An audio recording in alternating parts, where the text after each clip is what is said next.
So how do we manage a tiny entryway, 4 kids, enough winter gear for an army, and still leave our home on time? Because let's be real, keeping a small entryway organized with kids is not necessarily a walk in the park. I totally know the struggle of snow gear all over, mismatched boots, and that feeling when we're about to be late because I can't find a toque. So organization can sometimes feel like an uphill battle, like almost impossible. But I'm here to show you that it's not only possible, it can also be simple and stress-free with the right system in place. So today we're talking about 3 key things that make it all come together.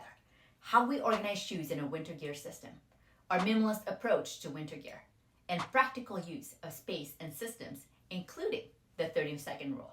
If you watch a Minimalist 2-bedroom condo tour, you'll notice that this entrance is a little smaller, so we adjust some things around. And we have a similar system for our shoes. And this time, we decided to tuck the shoe rack completely in the closet to clear out the space and to make it visually appealing.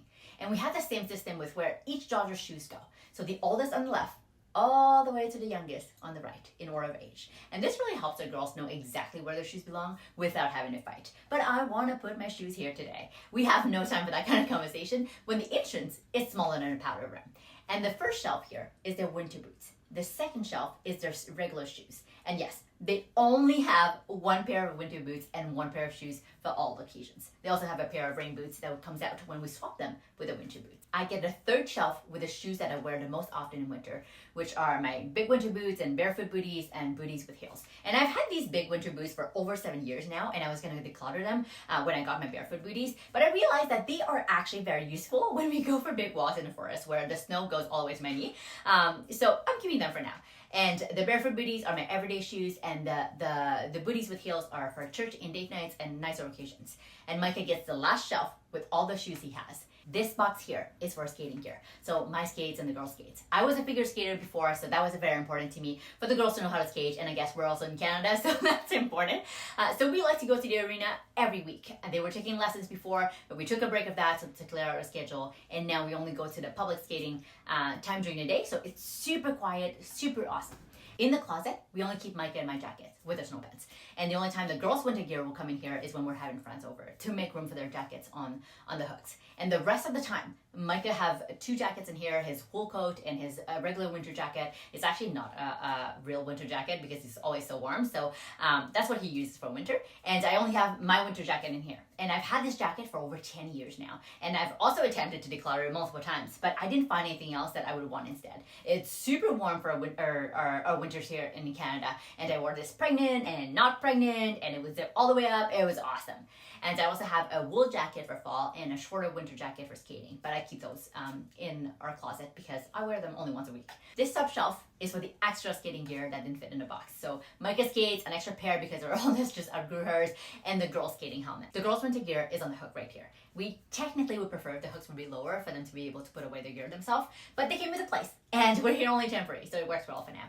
And again, it's from the oldest to the youngest. And we do not have multiple winter gear for the girls. They have 1 of each. So if they lose a toque or a mitten, we can always replace it. But seriously, we haven't had to replace anything yet. And if it's wet, then we just hang them to dry, and in the afternoon, it's all dry. If you have duplicates for whatever reason and it works for your family, awesome. For me, I think that it will be a little stressful to have to manage more inventory that we would either not use at all or barely use. I seriously don't want to imagine a home with duplicates of winter accessories and winter jackets and snow pants for each person. That's like 12 of each item. When we get ready, I toss their jacket and snow pants on the floor, and they take turns to get their toques and neck warmers and gloves.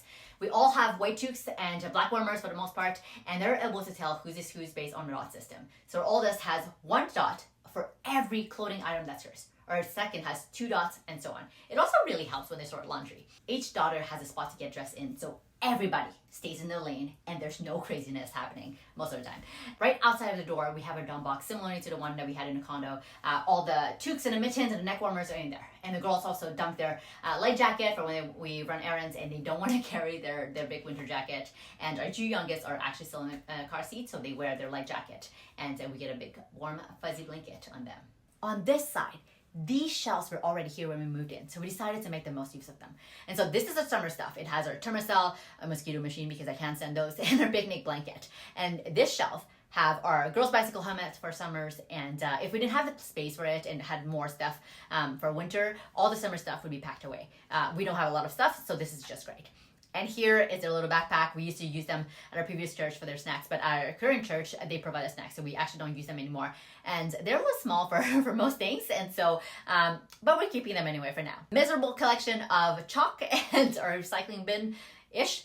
We keep our recycling in here because we like to get things out of sight as much as possible. And in the evening, when Micah takes the garbage out and recycling out, he takes the whole bowl to dunk it in our bigger bin. The girl socks, we have the same system where we buy 2 different sizes for all of our girls, a school age size and a toddler size. And down here is the dollies that Micah used to move us by himself. And our last move from the condo to here, we had less than 25 boxes. So that was super simple. There are definitely perks to be minimalist. We typically like to have our own dump box here in the entrance where we would drop off our keys and wallets and glasses and everything we need ready to grab and go. In this home, we are keeping in the pantry, which is still on the way to the entrance. And that's another key point for us, where everything we would need to go has to be within the entrance or on the way to. So we don't have to go back and forth and take 4 hours to get out of the house. And we also have this 30-second rule for the entrance, meaning that we each have 30 seconds to get through the door, through the entryway, and out of it to allow the person behind us to go through so it's not crowded. So managing an entryway doesn't have to be a stressful experience. When we implement simple systems and embrace minimalism and maximize the space that we have, we're able to create a functional and organized entryway that works for a family. So if you need more system, make sure to check out our condo video in the description.